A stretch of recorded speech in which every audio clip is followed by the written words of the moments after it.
Welcome. Thank you.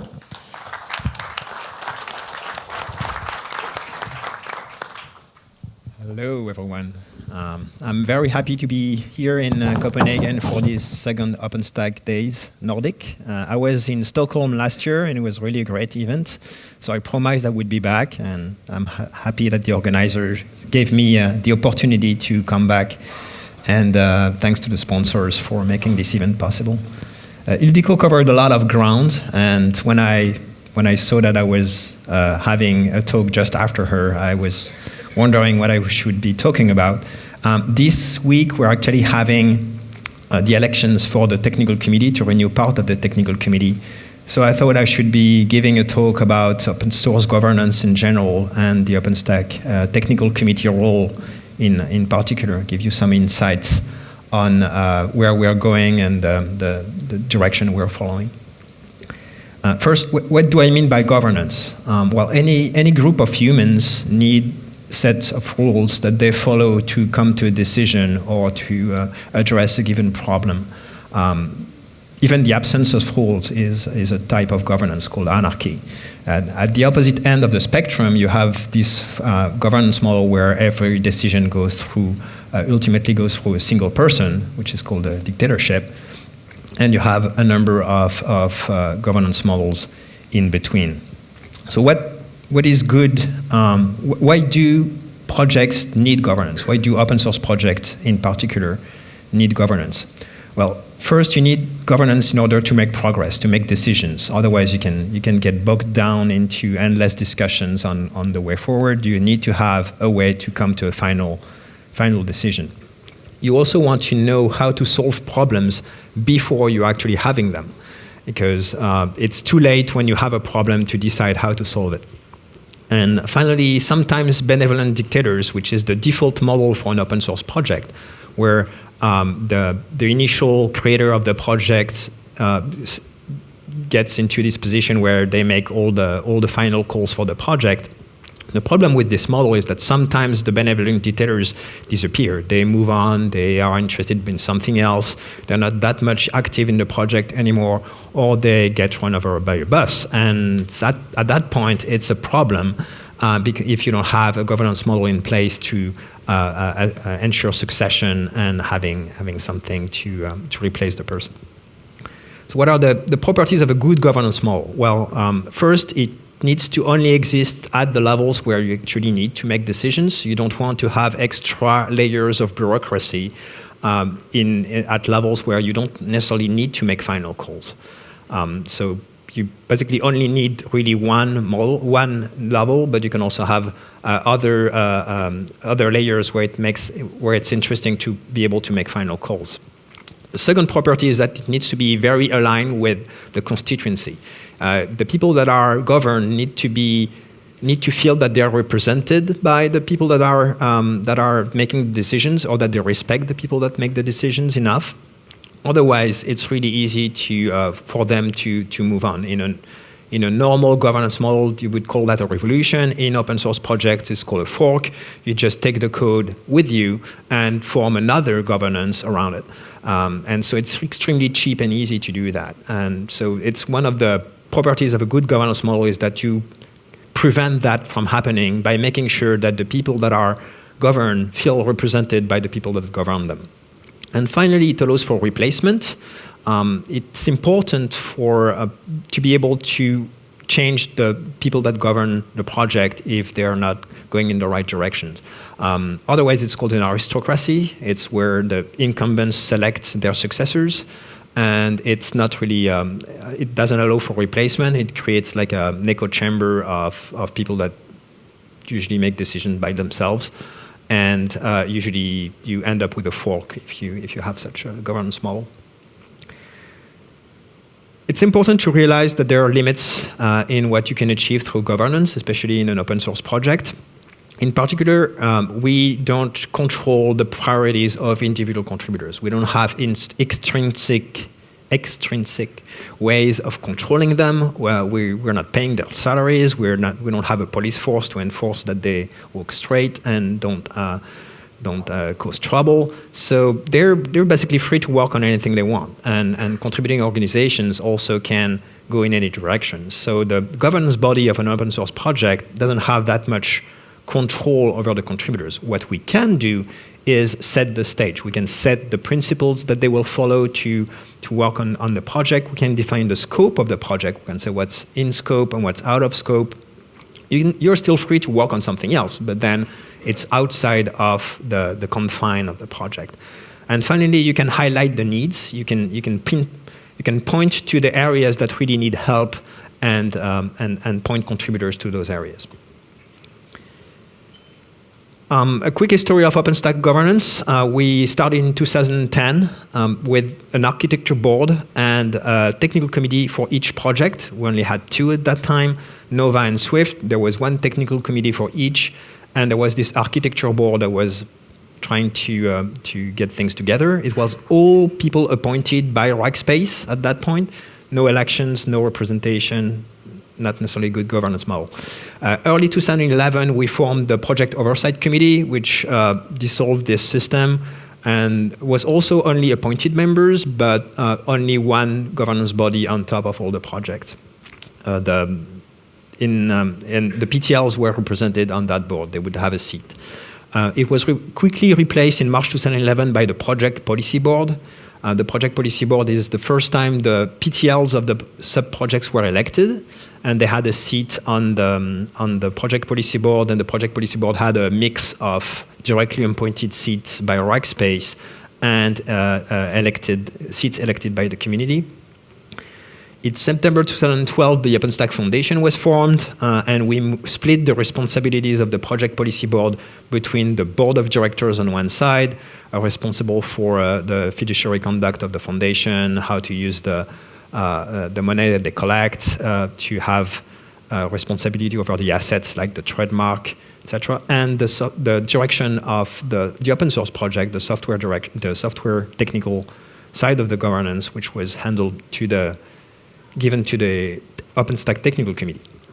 And in June 2013, we switched to 13 directly elected members, because originally we had 1 seat for each PTL, but that did not scale to a large number of projects. So we moved to 13 directly elected members, and that's the model we still have today.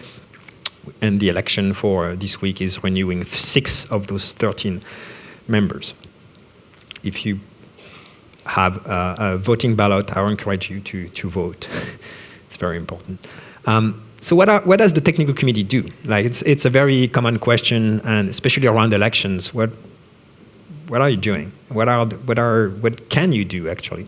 Well, the first thing is the technical committee serves its constituency. It serves the contributors to the project. It handles interactions with the various committees that we have, like the board of directors, the user committee, and others. We act as a final safety valve. Like if decisions cannot be made at the lower levels of our community, it bubbles up to the technical committee for a final decision. It's interesting to note that the mere existence of this safety valve is enough to prevent that need for a final decision from happening. Usually, just by knowing that someone else will make the call if they don't make the call by themselves, people tend to get together and figure it out at the lower levels. So when 2 projects are in conflict, rather than escalating the decision to the technical committee, they usually resolve that conflict, which is a property of a good governance model as well. And finally, we are also working on ensuring an inclusive open collaboration, making sure that anyone can contribute to the OpenStack project as equals without having a benefit from being from a given organization or having access to specific resources. So we try to ensure a nice playing field for everyone to collaborate without giving anyone a head start. We are also working on defining what is in OpenStack versus what is out of OpenStack. Like what part of the community work actually fits under the OpenStack name. So we evaluate new team applications, and we are constantly refining this limit between what's in and what's out. Currently, the model that we are following is if a project team helps with the OpenStack mission and is following the OpenStack principles for development, open source, open development, open design, and open community, then they are an OpenStack project and they should be part of OpenStack. But we're constantly revising that, and we are actually currently working on a more complex model to encapsulate this. Another responsibility for the technical committee is to take a step back. Everyone else is really focused on their work on a given project team or on a given work group. And it's good to have a set of people that can take that step back and look at OpenStack as one platform as a whole. So we can look at gaps, we can try to influence the direction, we can see areas that are struggling or that are not further as far along as they should be, and point contributors to them. Another important role of the technical committee is to document the existing culture. We started up with a very close group a tight group of individuals that shared a lot of culture, open source culture, coming from the same projects, and working on the same, mostly in the same ways. But as OpenStack really grew, we realized that we cannot expect all the newcomers to know all of history and all the decisions and share all that culture, open source culture that we had. So we realized that we had to document a lot of things that we took for granted before. So we documented the values we follow, the principles that we have, how we operate. And that was like the work we did over the past years now. We also need to document where we want to go. We need to be more explicit on what's the direction we're following. And over the past year, we worked on a vision for the technical committee, a description of a desirable future that we want to go to, so that informs our decisions on our way there. So we got together and we wrote that vision. There were several drafts that were communicated to the community for feedback, and then we finalized it a few months ago. And that's what we have here. So navigating with Constellations is one of the things that were present in that vision. It's decided that OpenStack is a framework, and that you have this large list of projects. It's very difficult to figure what's applicable to your use case. And so if we presented OpenStack more as a series of use cases, and you would connect the dots between those various projects that you might find interesting in that specific use case, that would be more consumable than this giant map of every project under the sun. Another thing that was important is engaging with adjacent communities. We need to learn more from others. We need to be more open to how things are done elsewhere, learn from others, but also share our experience, make sure we reuse components that are developed in other communities where they make sense, but also make sure that our components, the things that we produce within the OpenStack community, are reusable in other stacks or other deployments. And finally, we need to get better at explaining complementarity. A lot of people try to pit containers and Kubernetes as the next generation of technologies that replaced OpenStack. Well, they are extremely complementary in nature. And so we need to get better at explaining that complementarity, explaining that those are all technologies that you can combine for greater effect. We need to be including a wider community. We need to get better at gender diversity, obviously. We also need to get better at geographic and cultural diversity. So we've been working on removing our needs for weekly synchronized meetings, weekly technical committee meetings, so that, because if you have a weekly meeting, it has to be some time where someone is asleep somewhere around the world, and so you are actively excluding someone every time you have a weekly meeting, and so the technical committee removed its reliance on weekly meetings. And moved to a more asynchronous setup on the mailing list, and more active office hours during the week at various hours to try to get everyone involved. Another thing is for the long-term sustainability of OpenStack is to turn users into contributors. We need to be more active we have lots of users. If every one of those users were also a contributor to OpenStack, would be in an extremely good position. And that means we need to get better at supporting people that will not be able to contribute full-time, but only part-time, because they have another job, which is running their own infrastructure. So we need to get better at making OpenStack contribution and the contribution process more digestible and palatable to part-time contributors. Finally, growing new leaders. It's really key for long-term sustainability because people come and go, companies get bought and move on. And so we are losing the original leaders over time, naturally. And so we need to have a next generation of leaders ready to take their place. We need to provide opportunities to step up. We need to do more succession planning. And we need to make sure that everyone understands that governance is actually more duties than rights. It's more about stewardship than leadership. So that you don't really get attached to the position. There is no power that you derive from being the chairman of the OpenStack Technical Committee. It's more of a list of things you have to do. And so whenever the next generation is ready, it's really easy to move on and let them take their place.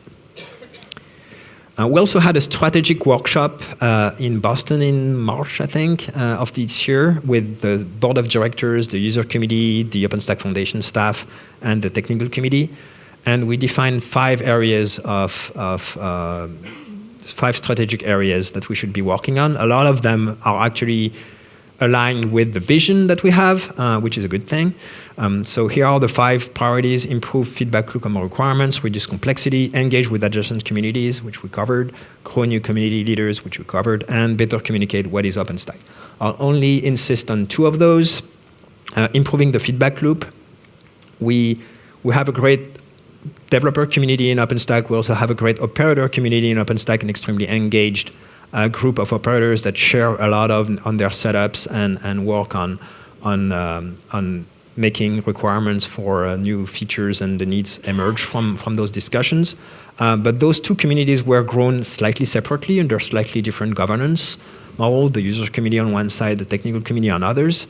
And so there were lots of barriers to collaboration between contributors, developers, and operators of OpenStack. And we are working on fixing that.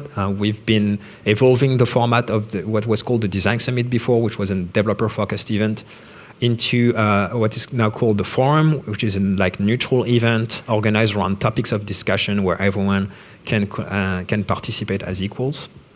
And we're also evolving the format of our work groups. We used to have technical committee work groups, user committee work groups, that were separate, and now we are forming what we call SIGs, special interest groups, around specific topics, and it's no longer on the developer side or on the operator side, it's in the OpenStack community, and so we hope that it will improve this feedback loop between users and the people that implement the features. Better communicating what is OpenStack. We are working on a new OpenStack project map that is clearer to understand how the various pieces fit together. And that map is categorizing deliverables based on their role in the system, but also who is actually using them. So this is the draft map. It's almost done now. It will probably be official by Sydney. So you have OpenStack, the main components in the center. On the right, you have projects that actually help for operations. Below, you have projects that help with lifecycle management, so installing, deploying OpenStack, but also upgrading it. And on the left, more of the way you actually consume that ecosystem, either directly through SDKs or through gateways to other technologies like container services or NFV. And how you get into that stack. This is a lot less intimidating than a list of 60 projects, and it will allow us to focus more on the central piece and make sure that everyone understands how the various pieces fit together. So I have a few minutes left. I wanted to conclude with give you an idea of where you can contribute to really make a difference in OpenStack. We have, in open source project, we talk about tactical contributions and strategic contributions. Tactical contributions is when you fix a bug that is affecting you, or you add a feature for your specific use case. Whereas a strategic contribution, which is much more useful to the project, is when you fix a bug that affects everyone, or when you remove a feature that nobody is using and cut technical debt. And so what we realized is that those things that are pretty obvious for people that have been working on open source forever are not necessarily when you reach 3,000, 4,000, 6,000 developers like we have in OpenStack. It's not necessarily natural for everyone, so we need to be more precise on where you can actually contribute to make a difference. So the technical committee over the past 6 months built a list called the top 5 help wanted list to try to be very explicit about where contributing can really help OpenStack. We have a number of things on that list already. First is documentation owners. Documentation is critical. It's really an important piece, and it's struggling right now because the documentation team doesn't have that many people working on it. So what we changed over the past month is that now the documentation is the responsibility for each project. But that means you need to have documentation owners in every project that make sure that the documentation is accurate and complete and useful. And we're still struggling to find people that will work on that documentation for each project. So if you have the opportunity to and wonder what you should be working on, documentation on a project that you know about is really useful.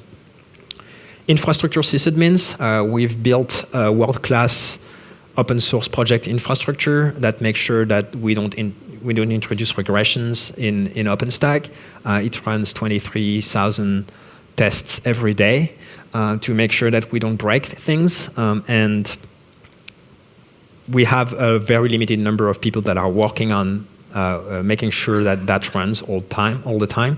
Currently, they manage to stay afloat, but it's always in firefighting mode, and they could really benefit from having extra people so that they can work on improving things rather than just making them work. We also need to get better at time zone coverage because currently they are basically all in the US, and some of them in Western Europe. And so between the time that Californians go to bed and the time that the Germans get up, you usually have a gap where the Chinese people or the Indian people can't work because the infrastructure gets broken. So having more people available in those time zones that are not in the US would be really useful.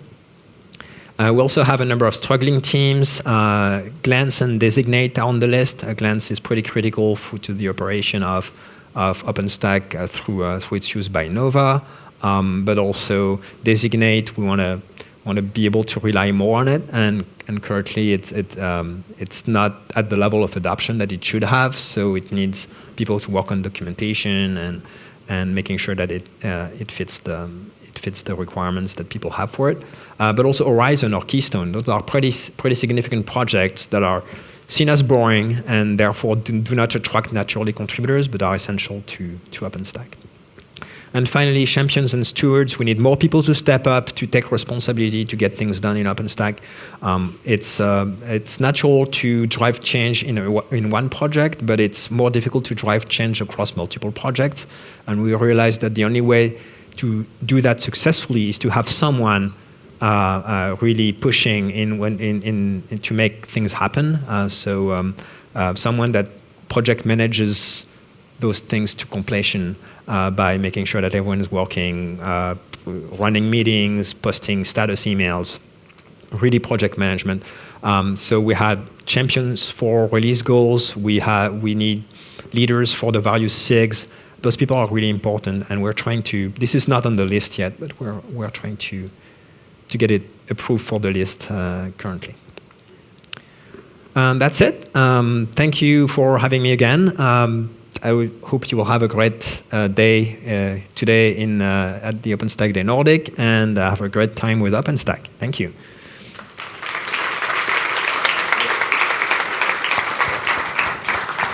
Thank you so much, Thierry. Any questions for Thierry? Right there.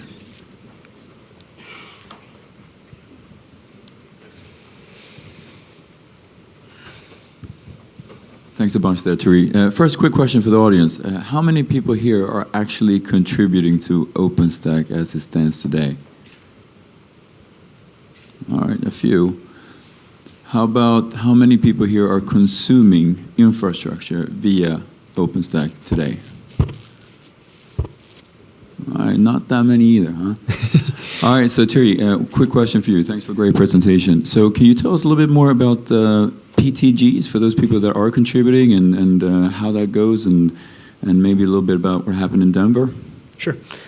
So the PTGs or project team gathering are the event at the start of the cycle where the contributors to the various project teams get together to plan the work that they will be doing during the next 6 months. It used to be at the same time as the design, as part of the design summit at the OpenStack summits, but that basically meant the developers were 5 days in a corner and did not talk to anyone else in the community because they were too busy to do anything else. So it was a bit sad to have them travel to Sydney or Vancouver and then be stuck in a room and not talk to the rest of the community. So we basically split the functions between work sessions at the beginning of the cycle at the PTG and have them participate to the forum at the OpenStack Summit and be more open to discussing things with operators. So we had the second one in Denver in September. It's all blurry here. Yeah, it was a great event, very productive. It's really a work event, so it's not as fancy as OpenStack Days or the OpenStack Summit, but it's really productive and it's really necessary for us to reset the collaboration into a productive state. Like they agree on the priorities, they agree on the direction, then they can just do things for the rest of the cycle. Whereas if you don't have that face-to-face time where you with high bandwidth, where you communicate your priorities, it's really difficult to bootstrap the cycle in a good way. It's difficult to like say what will be in the next release or whatever from that event. I think the OpenStack Summit in Sydney will have a lot better view on what they will actually be able to deliver. So it's also another benefit from splitting the two things is that the summit is now further away from the start of the cycle, so you can actually reflect back on the last release. You have a few months for using it and building products on top of it, and but also have a better view on what you will be able to deliver on the next release than we used to. So I don't know if that answers your question, and the next one will be in Dublin in Europe, so it's good news. One more question. No? Thank you so much, Thierry. Thank you.